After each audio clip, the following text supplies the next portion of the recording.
ang mga kwento ng pag-ibig, kwento ng buhay at kwento ng pag-asa dito sa Barangay Love Stories. Love Stories.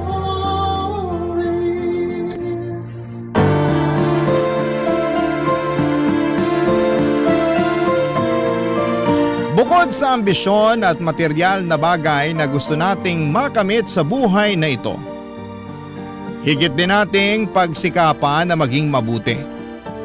Dahil ang pagtatanim ng kabutihan sa lupa ay pag-aani ng kaligtasan sa langit. Ikaw kabarangay, isa ka bang mabuting tao?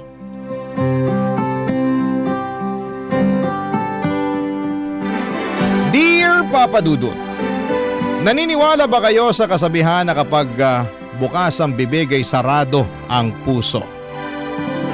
Ako kasi oo, lalo na personal ko yung naranasan sa isang tao na pinahahalagahan ko ng husto. Sa kabila ng lahat, ako rin naman yung klase ng tao na hindi mapagtanim ng galit dahil para sa akin. Mabigat dalhin yon sa dibdib habang buhay. Kaya nga naisip ko na lamang na sumulat sa programa ninyong Barangay Love Stories upang ibahagi ang kwento ng buhay ko. Pero bago tayo pumunta doon ay pabati muna ng isang magandang araw sa lahat ng mga kabarangay natin na tulad ko ay adik makinig kay Papa Dudut. Tawagin niyo na lamang po ako sa pangalang Tiffany, 32 years old at taga Novaliches, Quezon City. Nangyari ang kwentong isishare ko taong 2023 nang makilala ko ang kinakasama kong si Andre. Bali isa kasi akong online seller ng mga ukay-ukay kahit bago pa mag-pandemic at noong 2023 ay isa sa mga viewers ko si Andre. Kaya lang ay hindi naman pala siya sa mga paninda ko interesado kundi sa akin. Noong nag-message siya para makipagkilala ay nireplyan ko naman siya. Mabait naman po si Andre at magalang kausap. Unexpectedly ay nabuo ang pagkakaibigan namin at nauwi sa pag-iibigan.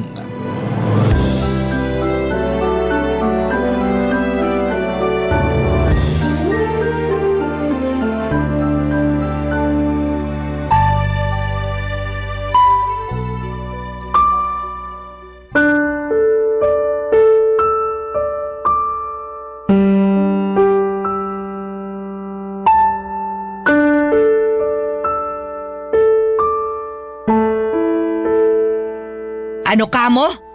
Girlfriend mo ang babaeng ito, anak? Opo. Magandang gabi po, Ma. Ay naku, huwag mo nga ako matawag-tawag na mama. Pumayag na ba ako? Hindi pa naman, di ba? Sorry po. Huwag naman po kayong magsungit kay Tiffany. Wala naman po siyang ginagawang masama eh. Hindi ko lang kasi gusto yung pagbumuka ng babaeng yan eh. Basta, mukhang ewan. Saan mo ba kasi napulot yan? Ma! Huwag mo nga akong pandilata ng mga mata dyan ha. Sagutin mo na lang yung tanong ko. Nagkakilala po kami sa Facebook. Ano? Anong Facebook ang pinagsasasabi mo dyan? Totoo po sinabi ni Tiffany. Nagfa-Facebook po ako nung napanood ko yung live selling ng mga ukay-ukay na damit. Kaya dun ko po siya nakita. Tapos chinat ko po siya. At nagsimula na kami mag-usap. At ngayong girlfriend mo na ang babaeng yan? May pangalan po si Tiffany. Alam ko. Pero paano ko tatawagin sa pangalan niya yung babaeng yan kung hamak na tindera lang yan sa Facebook? Sobra naman po kayong makapagsalita. Totoo naman ah. May permit ba kayo dyan? Parang wala naman eh. Baka patinda-tinda lang kayo ng kung ano-ano dyan. Baka nga hindi ka totoong nagtitinda eh. Nagbibidyo-bidyo ka lang habang naghihintay ng mayayamang lalaki na magchat-chat sa'yo. Hindi po totoo yan. Malay ko. Sumusobra na po kayo sa mga sinasabi niyo sa girlfriend ko ha. Below the belt na po yan. Anong below the belt ka dyan? Below the belt na pala yung pagsasabi ngayon ng totoo? Wala naman po kasing totoo sa mga sinasabi niyo. Lahat masasakit at nakakainsulto. Paano hindi ko iinsultuhin yung babae na yan? Kasalanan mo rin naman. Paano ko po naging kasalanan? Pinag-aral kita sa isang kilalang eskwelahan. Pinagtapos ng 4 na taong kurso para makapagtrabaho sa isang maganda at de-aircon na kumpanya. Nangyari naman, hindi ba? At nagbunga nga yun nung nakaraang buwan nung ma-promote ka sa posisyon mo. Pangalawa ka na kamo sa manager nyo, di ba? Tapos ganyan lang? Hamak na tindera lang sa Facebook yung magiging girlfriend mo? Anak naman, hindi mo ba pwedeng taas-taasan naman ng kaunti ang standard mo sa pagpili ng babae? Gwapo ka naman eh. May pinag-aralan ka naman. Ano na lang ang sasabihin sa'yo ng mga kamag-anak natin? Sige nga. Mahalaga pa po ba yung sasabihin ng mga kamag-anak natin kesa sa nararamdaman ko? Nagmamahalan kami ni Tiffany, kaya nga niligawan ko siya at naging kami. Tsaka hindi sabi totoo lahat ng mga sinabi niyo sa kanya. Marangal yung trabaho ng girlfriend ko. Ay basta, kahit na ano pang sabihin mo marangal na trabaho, hindi ko gusto yung babaeng yan para sa'yo. Hoy, sabihin mo nga sa akin, nakapagtapos ka ba ng pag-aaral? Hanggang high school lang po ang natapos ko. Kasi... Kita mo na, Andre. High school graduate lang naman pala tong pinagmamalaki mong girlfriend mo. Wala naman pong problema dun. Malaki ang magiging problema mo dyan. Kasi baka pag nagkaanak kayo, lumabas na wala talagang alam sa pag-aalaga ng bata o gawaing bahay ang babae na yan. hindi po totoo yan. Dahil kami po ng kuya ko ang nag-alaga at nagpalaki sa 4 pa naming nakababatang kapatid. Kaya may alam po ako sa pag-aalaga ng bata at mga gawaing bahay. O bakit kayo ng kuya mo nagpalaki sa mga kapatid nyo? Nasaan ba mga magulang ninyo? Wala na po sila. Maaga nila kaming iniwan nun. O kaya naman pala naging miserable ang buhay ninyo eh. Wala na rin pala kayong mga magulang na handang gumabay at umalalay sa inyo. Hindi po miserable ang buhay namin. Ginapang po namin ni kuya ang pagpapaaral sa mga kapatid namin. Mayroon na nga po kaming napagtapos sa pag-aaral. Ano naman pala? Bakit hindi mo rin pinagtapos sa sarili mo? Kasi po... Kita mo na? Wala ka talagang pangarap sa buhay. Gusto mo lang umasa sa magiging asawa mo na bubuhayin ka niya, pati na rin yung mga magiging anak nyo habang buhay. Ay, kung mamalasin nga naman talaga, oo. Ikaw pa ang natipuhan ng anak ko. Papadudot, alam ko naman na high school lamang ang tinapos ko. Dahil maaga kaming naulila sa mga magulang noong araw. 16 na taon ako noong nagkasakit sina nanay at tatay at magkasunod na kinuha sa amin. That time ay ginapang ko na lamang na makapagtapos ng high school kahit sobrang hirap. May 4 pa kasi kaming nakababatang kapatid na pinagtutulungan na lamang naming buhayin ng kuya ko. Sa awa ng Diyos, 3 na sa kanila ang napag-graduate namin sa college at nasa 3 taon na sa kolehiyo ang bunso. Proud ako dahil kahit na hindi kami nakapagtapos ng pag-aaral ng kuya ko ay napagtapos naman namin ang aming mga kapatid. Madiskarte rin kasi ang kuya namin na sinuwerteng nakatungtong sa barko para magtrabaho bilang waiter. Ako naman ay namuhunan sa pagtitinda ng mga ukay-ukay na damit at first class na bag online. Bata pa lamang ay pangarap ko nang magkaroon ng sariling negosyo. Kaya nga gano'n na lamang yung lungkot ko nang insultuhin ako at hamak-hamakin ng nanay ni Andre dahil lamang sa pagiging online seller ko. Sa kabila ng lahat ay desidido ako na makuha ang loob niya dahil mahal ko ang kanyang anak. Hanggang sa merong nangyaring bagay na akala namin ni Andre ay magiging daan na sana para magustuhan ako ng nanay niya, Papa Dudut.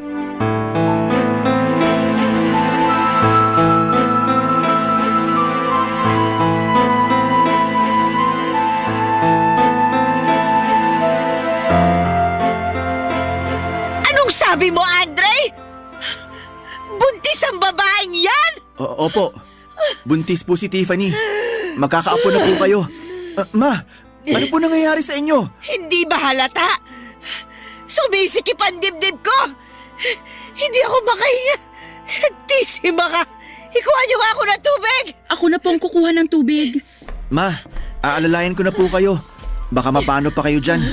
Natatakot po ako. Mahal, nasaan na yung tubig?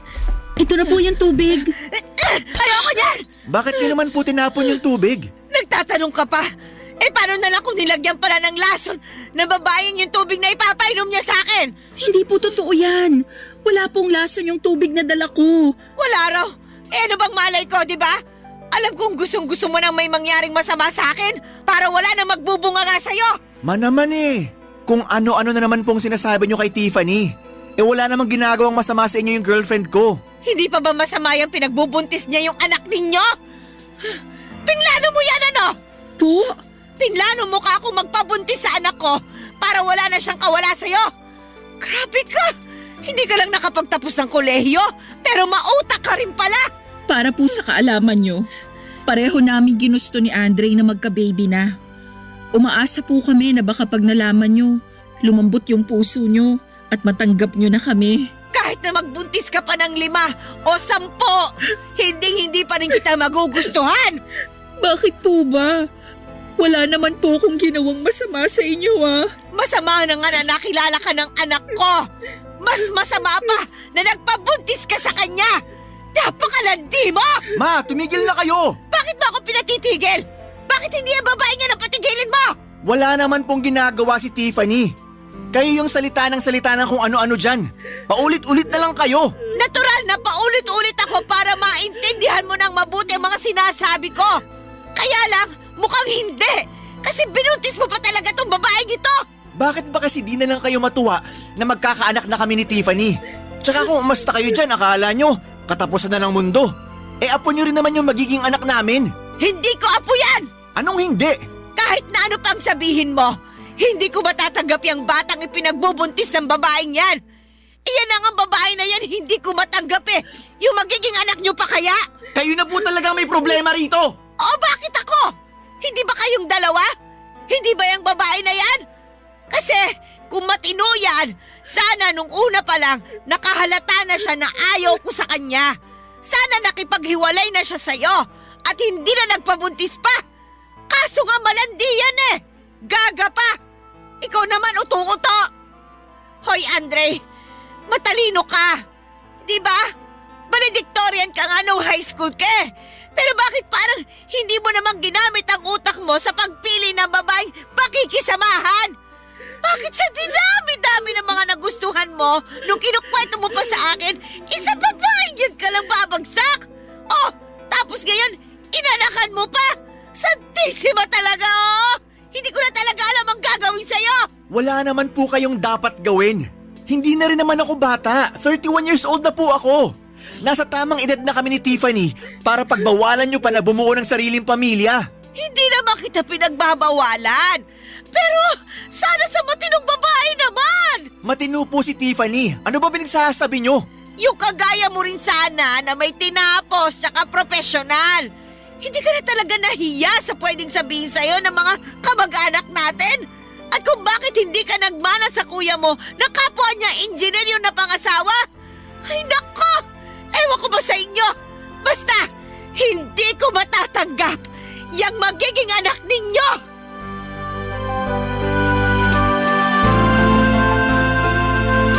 Imbes na matuwa na galit sa amin ni Andre ang mama niya, Papa Dudut. Hindi ko yon inaasahan dahil biyaya naman ang pagkakaroon ng baby. Saka nasa tamang edad na kami ng anak niya para magsabi ng kung ano-anong mga masasakit na salita sa amin ng nanay niya. Kaya nga hindi ko na napigilang maiyak. Nang mga panahong yon lalo na at mas nagiging emosyonal na ako. Buti na lamang at inalo ako ni Andre kaya kahit papaano ay gumaan ang aking pakiramdam. Papadudot doon ko po na-realize na ayaw talaga sa akin ng nanay ng boyfriend ko. At kahit na anong gawin kong panunuyo sa kanya ay sarado ang kanyang puso para tanggapin ako sa buhay niya. Hindi ko lang lubos maintindihan, Papa Dudut, dahil wala naman akong atraso sa kanya. Hindi ako masamang babae at marangal naman ang trabaho ko. Pero wala eh.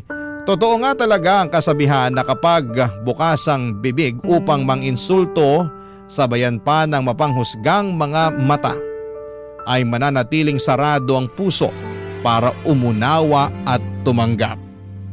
Barangay Love Stories. Barangay Love Stories. Papa Dudut, excited kami ni Andre sa pagdating ng magiging baby namin, pero hindi kami makapag-live-in dahil plano niyang tumira ko sa bahay nila kasama ang mama niya. Siyempre tumanggi ako na pinagtalunan pa nga namin. Depensa ko ay kita naman niya na ayaw sa akin ng nanay niya at dinig na dinig niya ang mga masasakit na salita nito sa akin. Kaya nga habang nagbubuntis ako noon ay paulit-ulit kong naririnig. Sa isipan ko lahat ng mga sinasabi sa akin ng magulang ni Andre. Bagay na lagi kong pinagdaramdam. Dahil doon ay naging masela ng pagbubuntis ko at madalas akong dinudugo at nasusugod sa ospital. Minsan ako na lang ang nagdadala sa sarili ko sa paggamutan dahil nga nasa trabaho si Andre. Hindi ko tuloy mapigilang isipin na may humihiling na sana'y mawala na ang baby namin. Alam ko na masama pero hindi niyo ako masisisi lalo na noong tuluyang kinuha sa amin ang aming anak pagsapit ng 3 buwan ko sa pagbubuntis.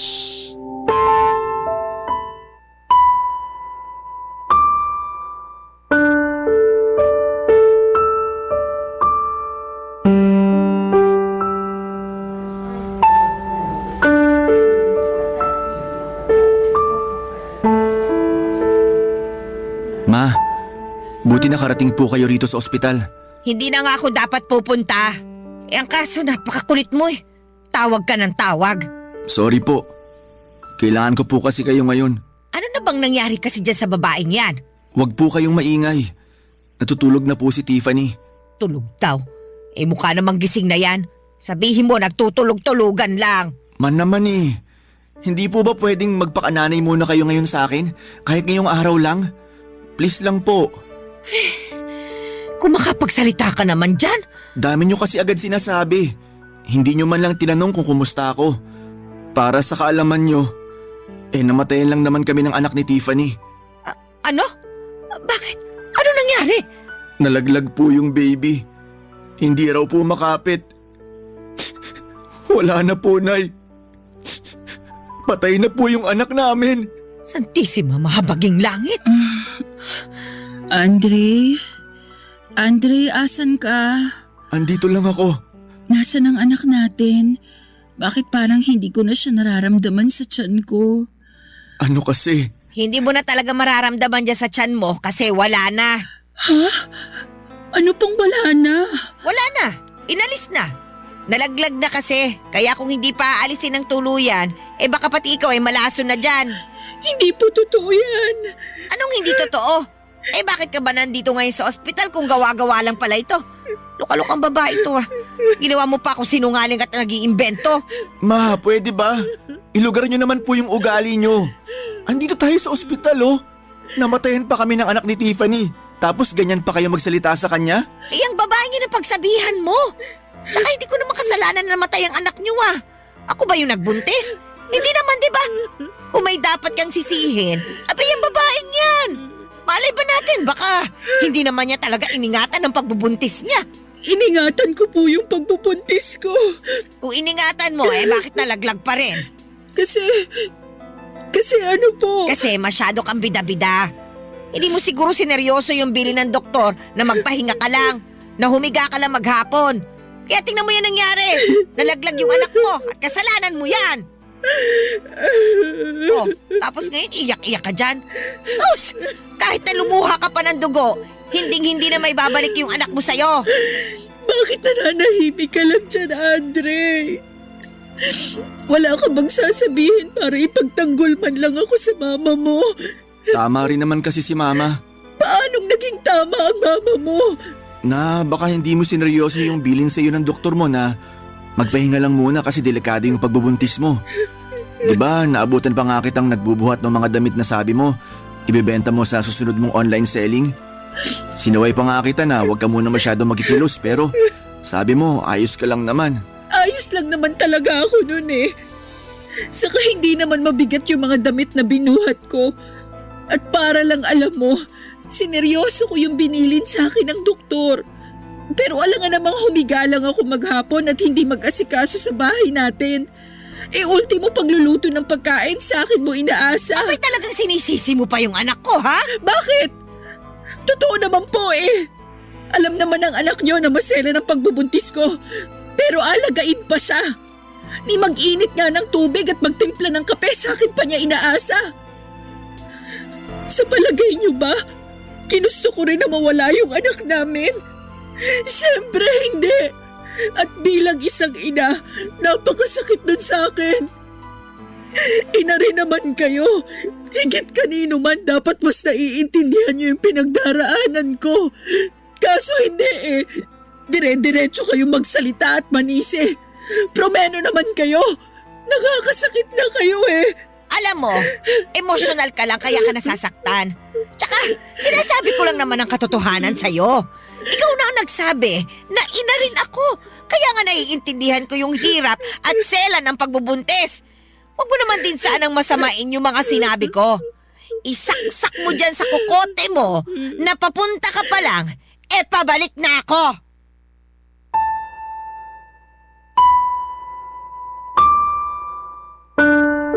Papadudot, kahit na gusto kong irespeto ang nanay ni Andre ay para bang naubusan na lamang ako bigla ng paggalang sa kanya.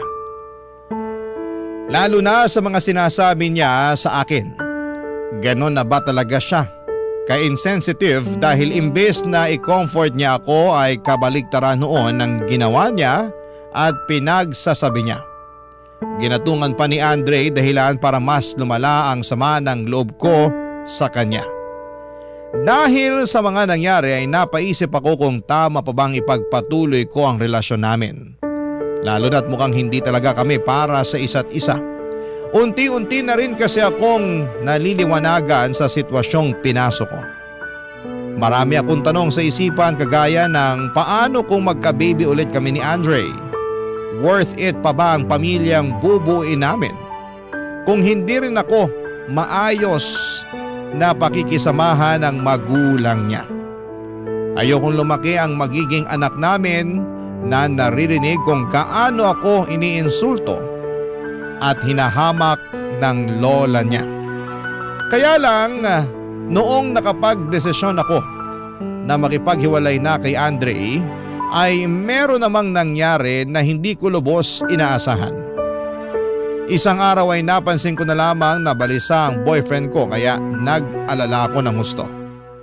Doon ko na siya inusisa kung ano ang problema, Papa Dudut.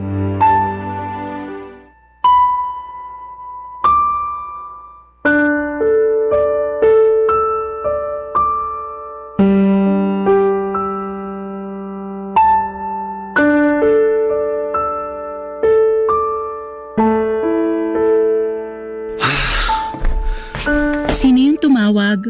Si Kuya. May problema ba? Meron eh. Lumabas na raw kasi yung resulta ng biopsy ni Mama. Ha? Biopsy ng mama mo? Oo. Di ba kinuwento ko sa'yo na madalas siya magkasakit? Oo, nakwento mo nga. Pero akala ko simpleng sakit lang yun.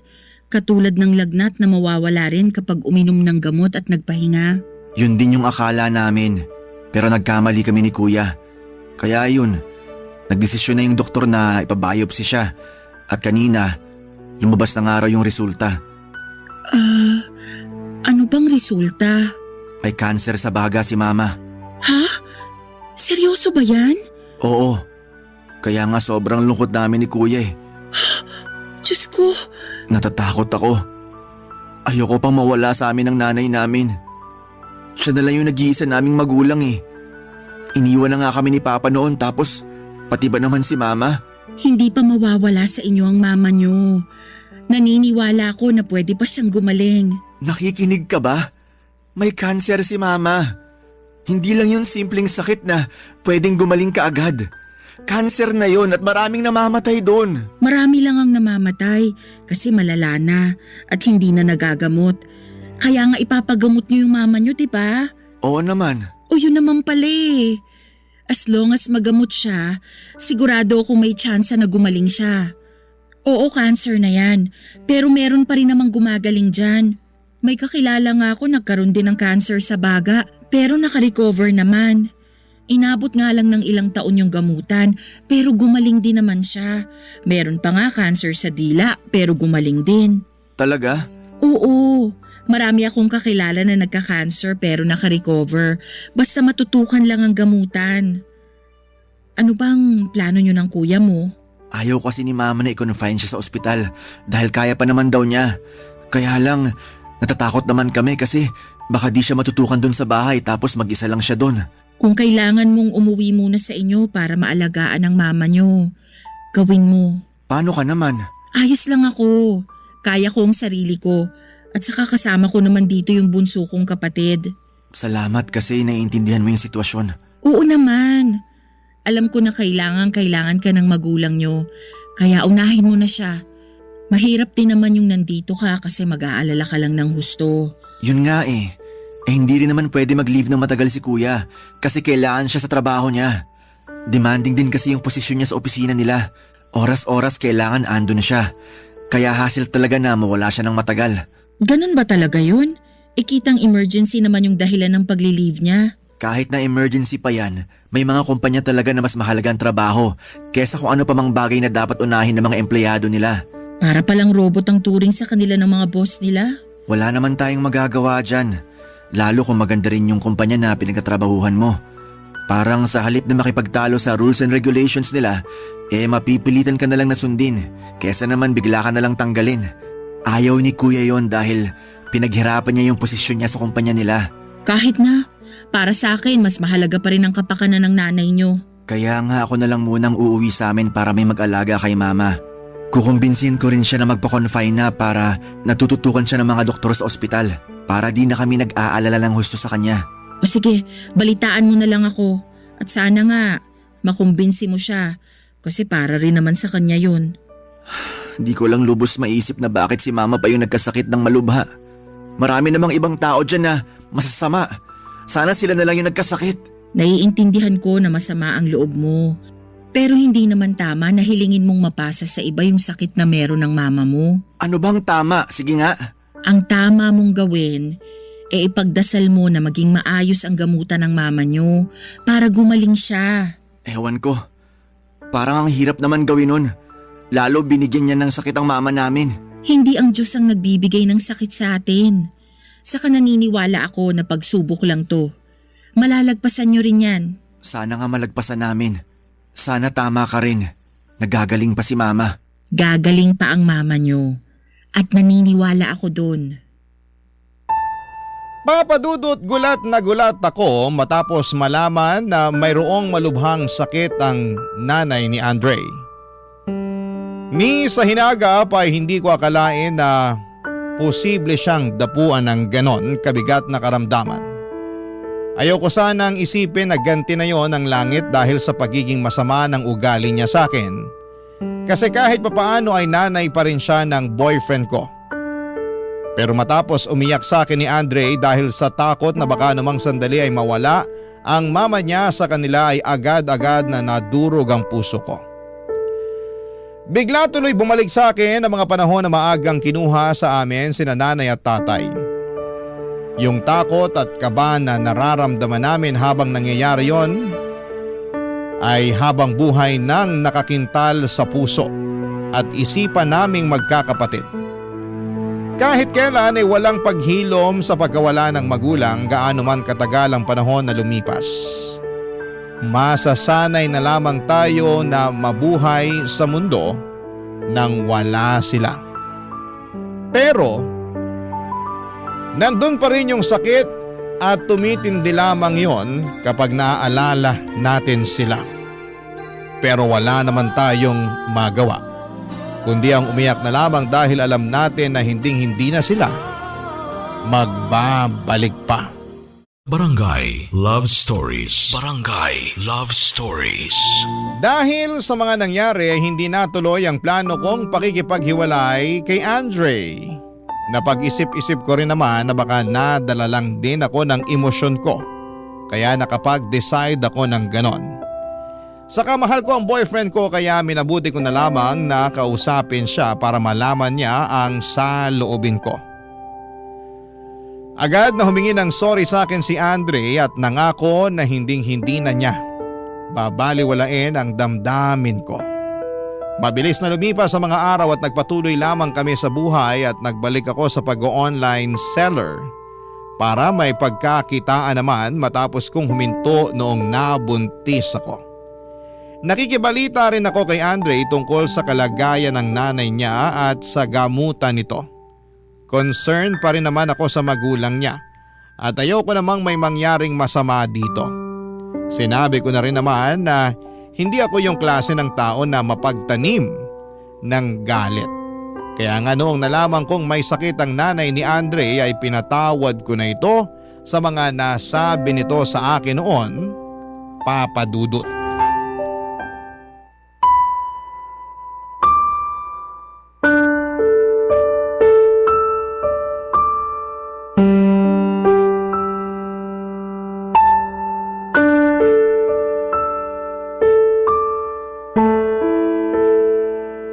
Gusto mong kainin, ipagluluto kita.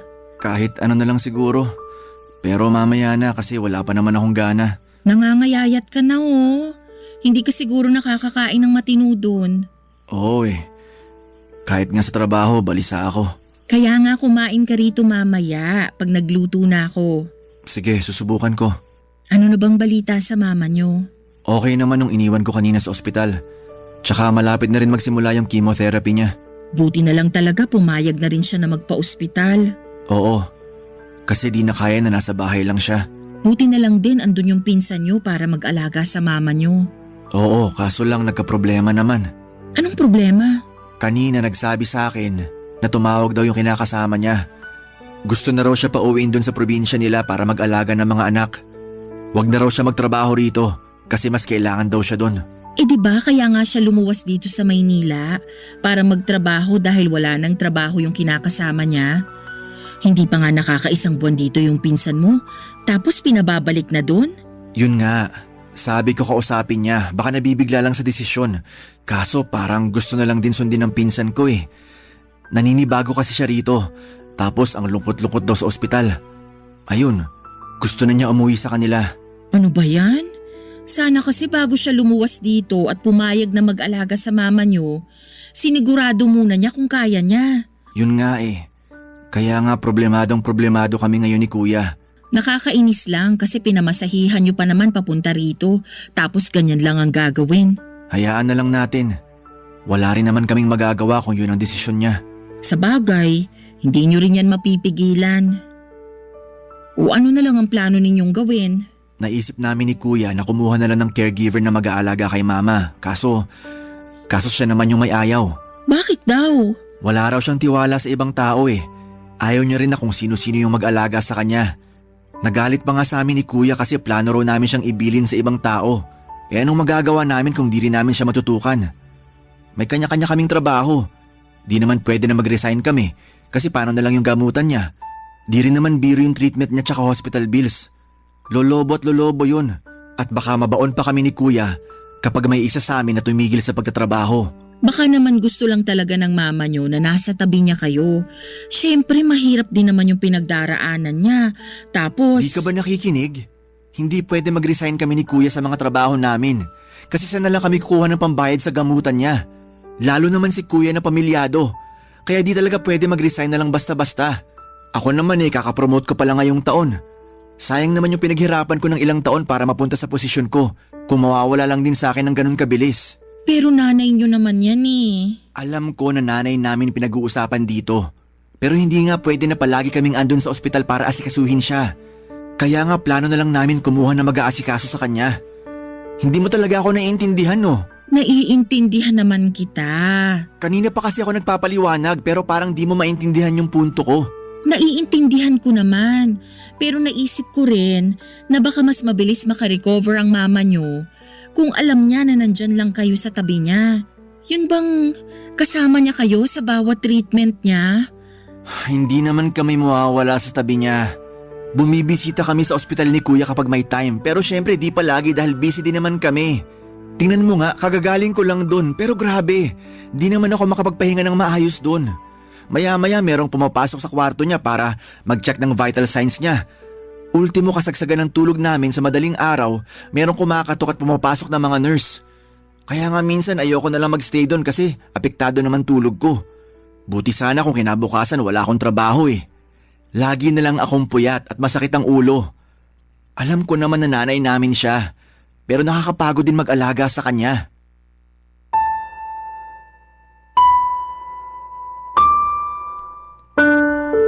Papa Dudut, hindi ako makapaniwala sa narinig ko mula kay Andre. Nalungkot din ako lalo na at uuwi na raw sa probinsya nila ang pinsan niyang tumitingin at nag-aalaga sa nanay nila.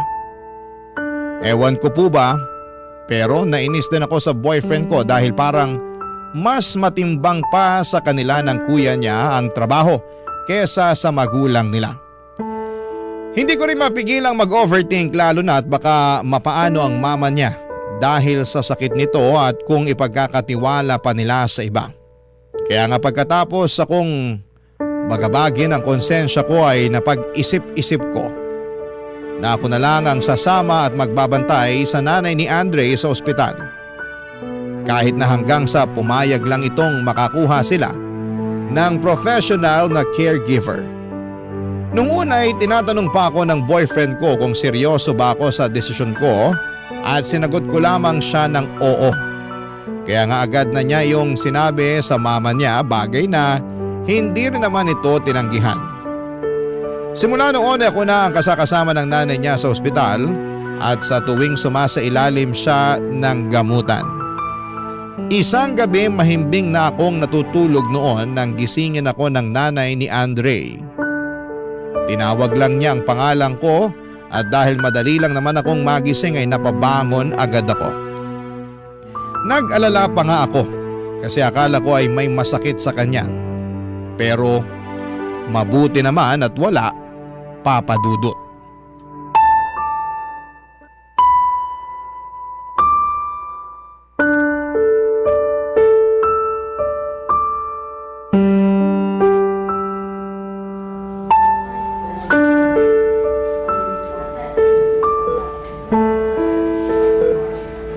Pasensya ka na kung nagising kita ha. Hindi kasi ako makatulog eh. Okay lang po yun. Walang kaso yun. Pero bakit po ba? May iniisip ba kayo kaya hindi kayo makatulog? Meron. Marami. At ang bigat-bigat na ng pakiramdam ko sa kakaisip. Pwede niyo pong sabihin sa akin. Baka sakaling gumaan yung pakiramdam niyo. Paano kung hindi na ako gumaling? Paano kung hindi na ako makalabas ng buhay sa ospital na to? Ayoko pang mamatay. Ayoko pang mawala sa mundong to kasi marami pa ako gustong gawin eh. Gusto ko pa makasama ng matagal-tagal yung mga anak ko. Pati na rin yung mga apo ko. Yun din naman po yung gusto nila Andre sa kanang kuya niya. Kaya nagsisikap sila na maipagamot kayo. Talaga? Eh bakit pakiramdam ko inabandon na nila ako? Minsan na lang ako rito dalawin.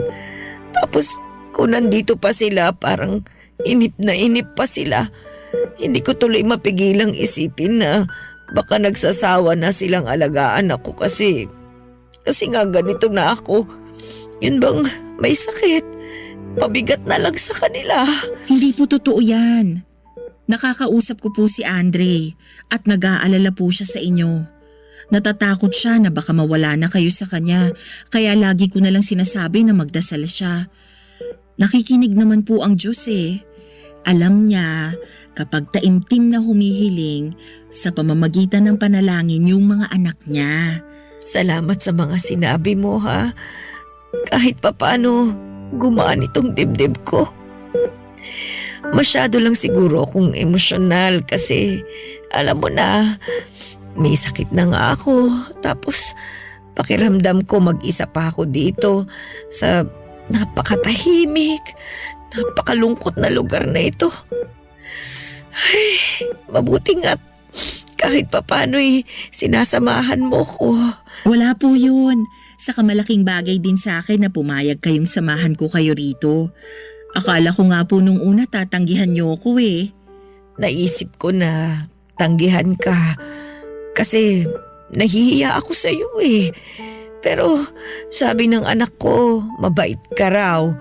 At kung susubukan ko lang na buksan itong puso ko para masigit kitang makilala, magugustuhan din kita.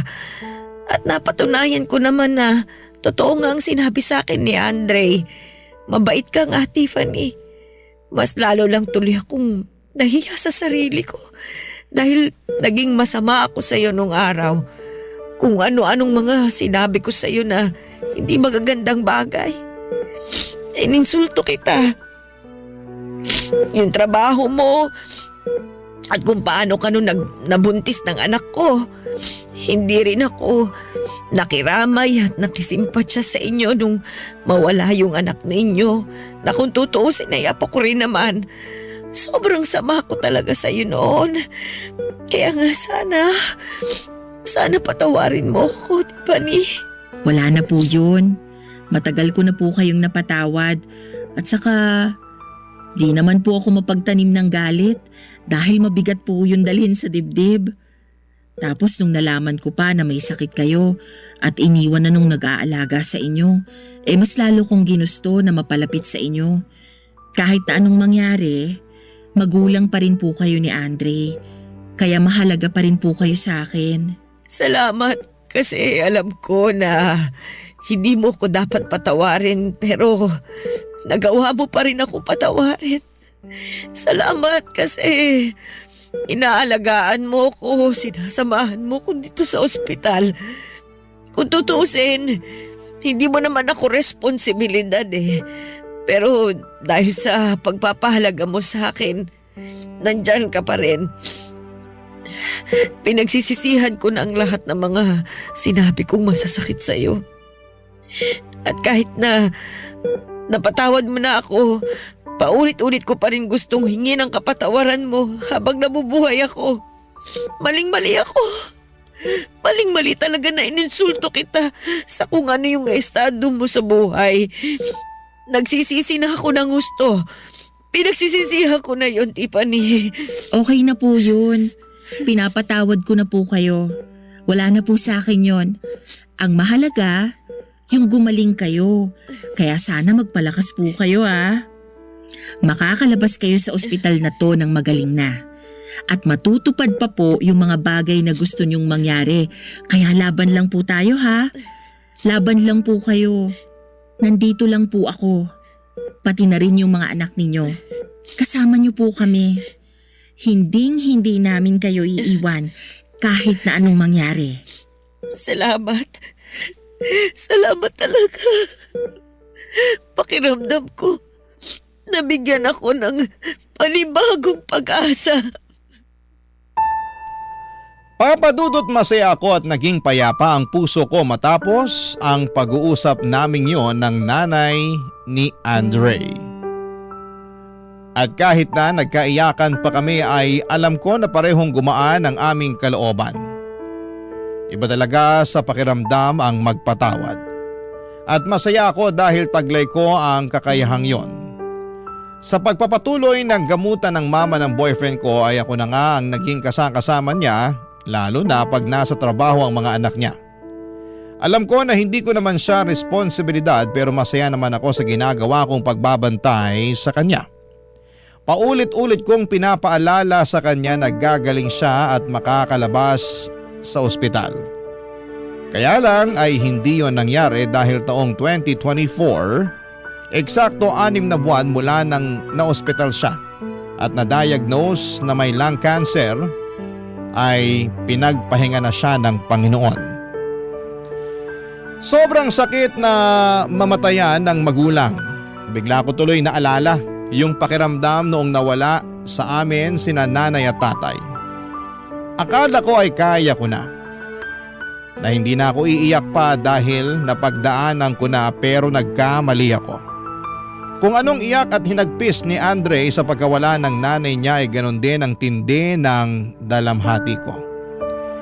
Pero sa kabilang banda ay masaya naman ako kasi nakasama ko ang mama niya hanggang sa mga huling sandali ng buhay nito sa mundo. Sa kasalukuyan ay magkaka-baby na kami ni Andre at nalaman namin na babae po ito.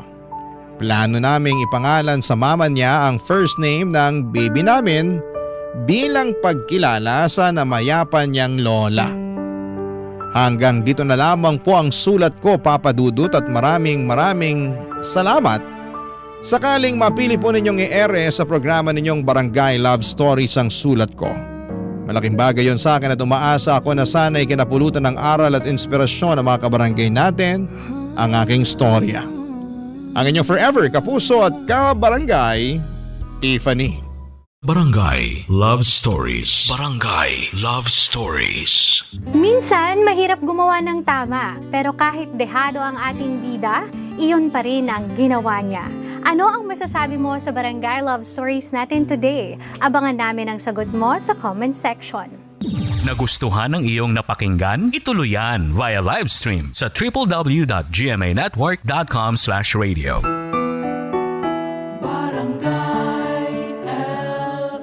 In Mega Manila, 97.1. Forever.